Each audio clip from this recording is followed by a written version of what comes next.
বিসমিল্লাহির রহমানির রহিম। প্রিয় শিক্ষার্থীবৃন্দ, কনেশ্বর রাশিয়া ডট ইনস্টিটিউশন এর অনলাইন ক্লাস থেকে তোমাদের সকলকে জানাই আন্তরিক শুভেচ্ছা ও অভিনন্দন। তোমরা যে যেখানে আছো, কামনা রাখছি আল্লাহ তোমাদেরকে ভালো রাখছে এবং ভালো থাকো। আজ আমি তোমাদের অষ্টম শ্রেণীর বাংলা দ্বিতীয় পত্রে বিভক্তির উপরে আলোচনা করব। আমরা ইতিপূর্বে বাংলা দ্বিতীয় পত্রের কারক এবং কারক চিনার উপায় এবং কারকের উপরে আমরা বিভিন্ন আলোচনা আমরা করেছি। আশা রাখি তোমরা সেই ক্লাসগুলো শ্রবণ করেছ এবং বুঝতে তোমরা সক্ষম হয়েছ। কারকের সাথে একটি বিভক্তি রিলেটেড একটি বিষয়, আমাদের অবশ্যই এই বিভক্তি সম্পর্কে আমাদের জানতে হবে। তাহলেই আমাদের এই কারক বিভক্তি সংক্রান্ত কোনো প্রশ্ন আমাদের কাছে উপস্থিত হলে তার সঠিক উত্তর দেওয়ার আমাদের জন্য তখন আর কষ্টকর হবে না। আমাদের প্রথমেই জানতে হবে যে বিভক্তিটা কী। আমরা ইতিপূর্বে বিভিন্ন ক্লাসে বিভক্তির সংজ্ঞা সম্পর্কে আমরা শিখেছি এবং অষ্টম শ্রেণীতেও আমরা প্রথম দিকে এই বিভক্তি কারক এগুলি আমরা আলোচনা করেছি। তারপরেও আবার আমরা, যেহেতু আমাদের বছরের শেষ প্রান্তে আমরা চলে আসছি, দীর্ঘদিন যাবৎ আমাদের শ্রেণী কার্যক্রম বন্ধ, আমাদের এই অনলাইন অথবা বাসায় বসেই আমাদের এই পড়ালেখা এখন চালিয়ে যাইতে হইতেছে। সেজন্য আমি এই অনলাইন ক্লাসের মাধ্যমে এটিকে আবার রিপিট তোমাদের কাছে এটা উপস্থাপন করতেছি।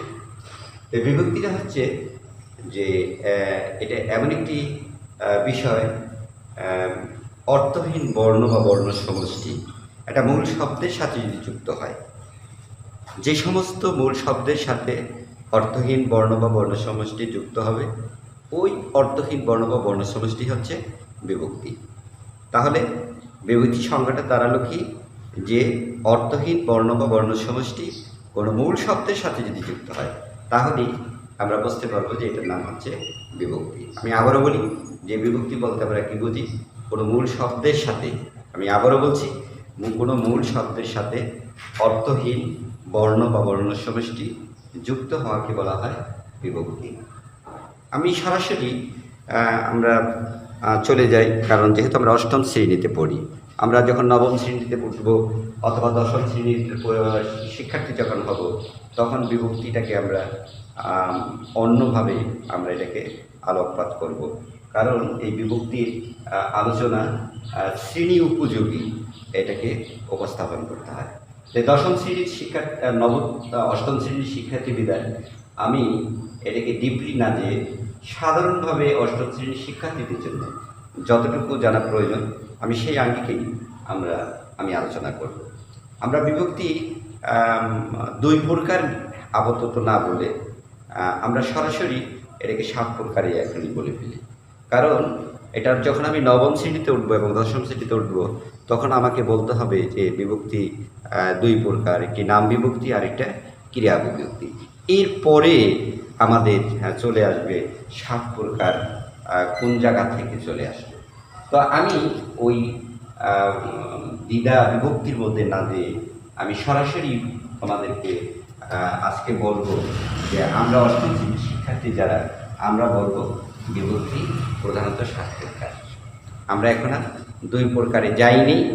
যেহেতু আমি অষ্টম শ্রেণীর শিক্ষার্থী, সেহেতু আমি অষ্টম শ্রেণীর আর টিচিংয়ের স্বার্থে অথবা অষ্টম শ্রেণী উপযোগী যে টিচিং বা যতটুকু জানা আমার প্রয়োজন এবং কীভাবে উত্তর দেওয়া আমার জন্য প্রযোজ্য, আমি সেভাবেই এটার উত্তর উপস্থাপন করব।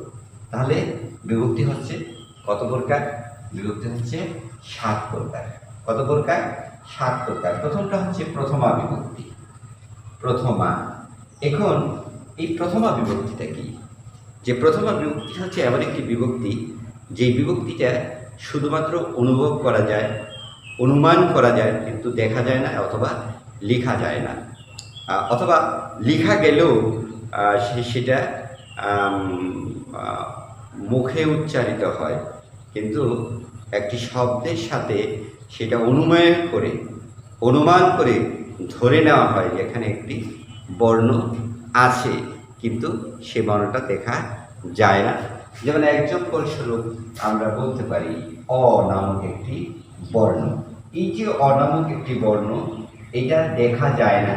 যখন একটি বিভক্তি নির্ণয় করতে আমরা চাই, তখন আমরা দেখব, যেমন আমি যদি বলি রহিম বাজারে যায়, কি বললাম? রহিম বাজারে যায়। আমি রহিমের নিচে দাগ দিলাম, তারপরে লিখলাম বাজারে যায়। এই যে রহিম বাজারে যায়, লাস্টে এখানে একটি ম আছে। এই মটাকে যখন আমি উচ্চারণ করি, রহিম মটাকে উচ্চারণ করতে গেলে আমাদের অটোমেটিক্যালি এখানে যে অনামক বর্ণটি আছে, এই অয়ের উচ্চারণটা চলে আসে। কিন্তু রহিম যখন বানান করেছি, তখন কিন্তু মর সাথে অনামক বর্ণটি এখানে লেখা হয়নি, কিন্তু অনুমান হয়েছে, অনুভব হয়েছে। এই যে অনুমান হয়, এই যে অনুভব হয়, কিন্তু দেখা যায় না বা লেখাও যায় না, এই ধরনের বর্ণ যেই বিভক্তির সাথে যুক্ত হয়, আমরা সেটাকেই বলে থাকি প্রথমা বিভক্তি। আর এই বিভক্তির আরেকটি নাম হচ্ছে শূন্য বিভক্তি। কেন শূন্য বিভক্তি বলা হয়? যেহেতু এই বিভক্তিটা দেখা যায় না এবং লেখাও যায় না, এই কারণে আমরা প্রথমা বিভক্তির অপর নাম আবার শূন্য বিভক্তিও বলে থাকি। দ্বিতীয়টা হচ্ছে আমাদের যেটা দ্বিতীয় বিভক্তি, সেটার নাম হচ্ছে দ্বিতীয়া বিভক্তি। 2 নম্বর যেটা, এটার নাম হচ্ছে কি? দ্বিতীয়া বিভক্তি। দ্বিতীয়া বিভক্তি আর চতুর্থ বিভক্তি, এই দুটোটা বিভক্তির সংজ্ঞা এবং উদাহরণ এক।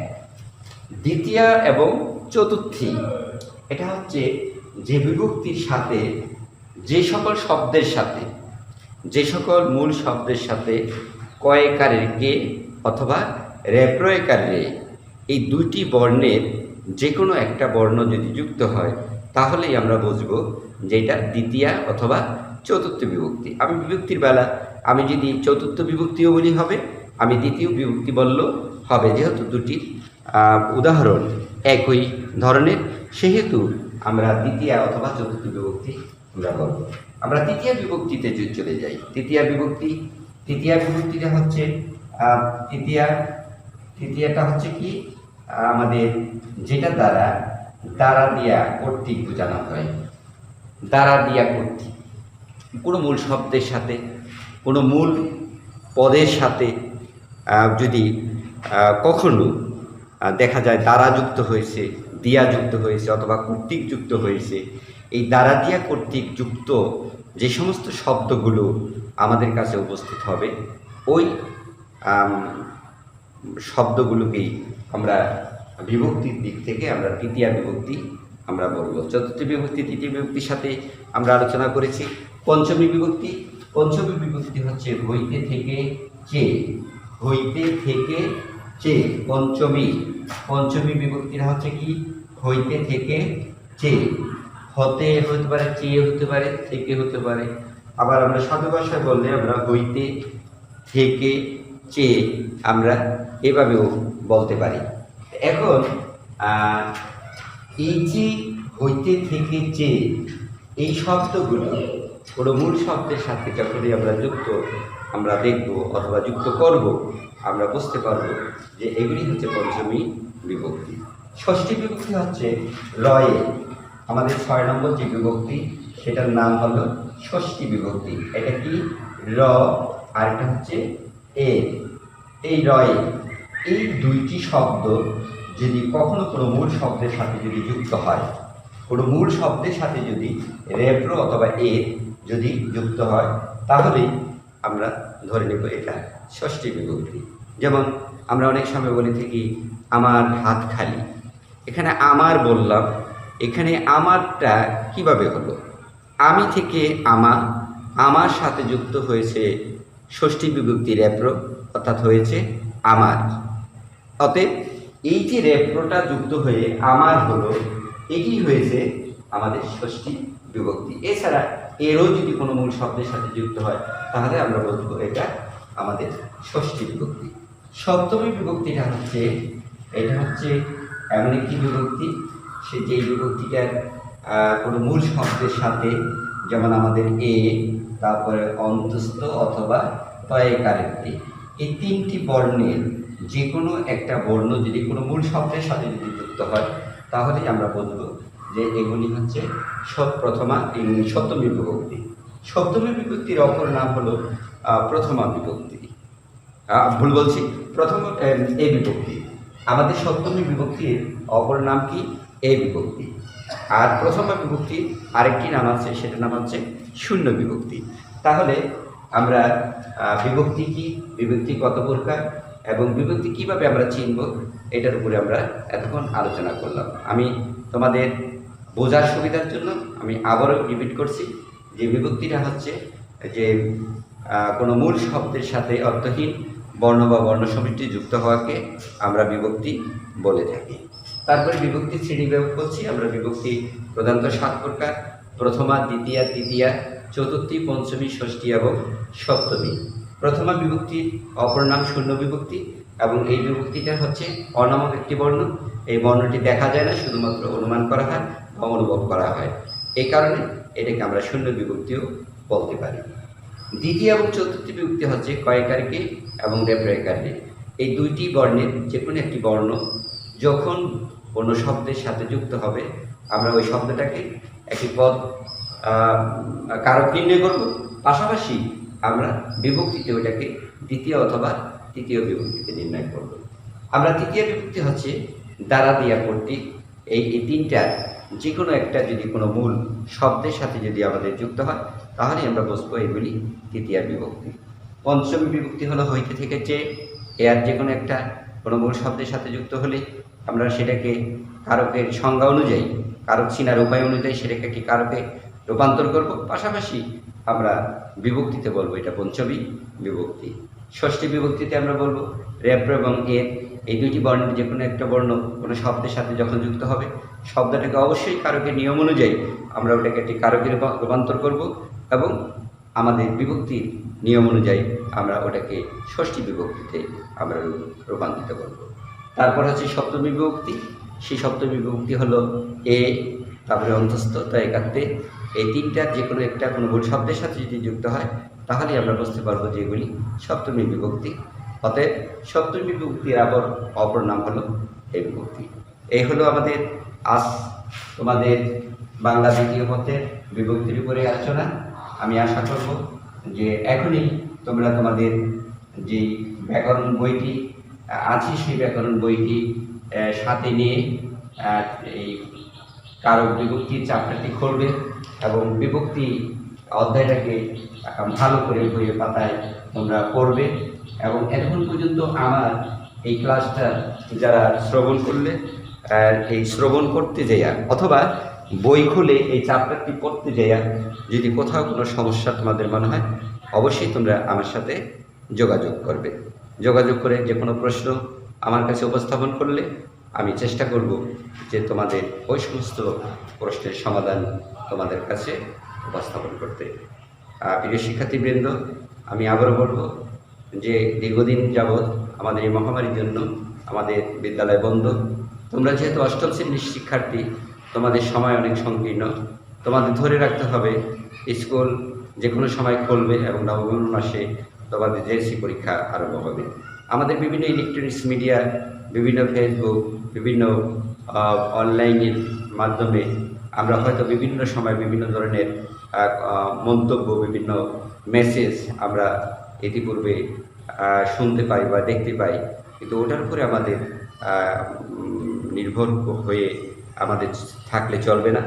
আমাদের মনে রাখতে হবে যে আমাদের নভেম্বর মাসের 1 তারিখেই পরীক্ষা। সেটাকে মাথায় রেখেই আমাদের এই অনলাইন ক্লাসগুলো আমাদের নিয়মিত আমাদের খেয়াল করতে হবে। আমাদের বিদ্যালয় থেকে আমাদের কিছু ভিডিও ক্লাস হয়, সরাসরি লাইভ ক্লাসগুলো তোমরা খেয়াল করবে। এছাড়াও বিভিন্ন মেসেঞ্জারে, বিভিন্ন গ্রুপে বিভিন্ন স্যারদের সাথে ক্লাসগুলো সন্ধ্যার পরে বিভিন্ন বিষয়ভিত্তিক বিষয় নিয়ে আলোচনা করা হয়। সেখানেও তোমরা যুক্ত হয়ে সরাসরি তোমরা বিভিন্ন প্রশ্ন করে তোমাদের সমস্যার সমাধান করে তোমরা নিতে পারবে। এছাড়া আমার সাথেও তোমরা যে কোনো সমস্যা সমাধানের জন্য সরাসরি আমার মোবাইলের মাধ্যমে আমার সাথে কথা বলতে পারবে। আর সমস্যা সমাধানের জন্য যে কোনো সমস্যা আমার কাছে উপস্থাপন করতে তোমরা পারবে। এছাড়া ওই কথাটা মাথায় রেখে তোমাদের শুধু বাংলা দ্বিতীয় পত্রই নয়, শুধু ইংরেজিই নেই, তোমাদের যে কয়টি সাবজেক্ট জেএসসি পরীক্ষায় অতীতের ন্যায় হতো, সিলেবাসে যে সাবজেক্টগুলো আছে সেই সাবজেক্টগুলো সমান্তরালে গুরুত্ব সহকারে তোমাদের বাসায় অবশ্যই এগুলি আমাদের ওই নির্দিষ্ট সময়ের আগে এগুলিকে সম্পন্ন করে একটি মানসিক প্রস্তুতি নিয়ে পরীক্ষায় উত্তীর্ণ হওয়ার মতো যোগ্যতা অর্জন করার মতন একটি অবস্থান তোমাকে তৈরি করে রাখতে হবে। কারণ সময় কারোর জন্য অপেক্ষা করে না, সময় দ্রুত গতিতে সামনের দিকে এগিয়ে যাচ্ছে। তাই আমি তোমাদেরকে উদাত্ত আহ্বান জানাবো যে আমাদের ভবিষ্যৎ জীবনকে সুন্দর করার জন্য আমাদের পড়ার কোনো বিকল্প নেই। আমরা ঘরে বসে থাকবো, নিরাপদে থাকবো, আর বিভিন্ন সাবজেক্টগুলো আমরা বাসায় পড়ে আমরা আমাদের সিলেবাস সম্পন্ন করব। পরিশেষে সকলের সুস্বাস্থ্য কামনা করছি। সকলে সুস্থ থাকো, ভালো থাকো। আল্লাহ আমাদের সকলকে সুস্থ রাখো। তোমাদের পিতামাতার কাছে আমার পক্ষ থেকে সালাম জানাচ্ছি। আর সবাই মিলে আমরা আমাদের এই বাংলাদেশ, আমাদের এই সমাজ, আমাদের এই দেশ আমরা সবাই ভালো রাখি, আমরা সবাই সুস্থ থাকি।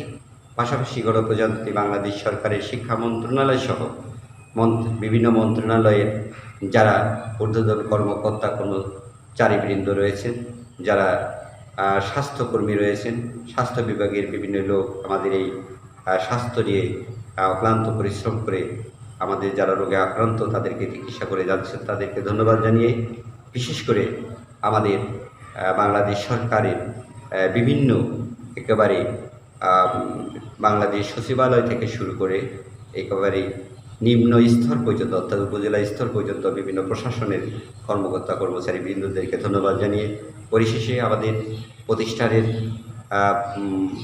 সভাপতি এবং গণমানুষের নন্দিত নেতা জননেতা নাহিম রাজ্জাক এমপি এবং আব্দুর রশিদ গোলন্দাজ তাদেরও সুস্বাস্থ্য এবং তাদের উত্তরোত্তর কামনা করে আজকে আমি আমার ক্লাস এখানেই শেষ করছি।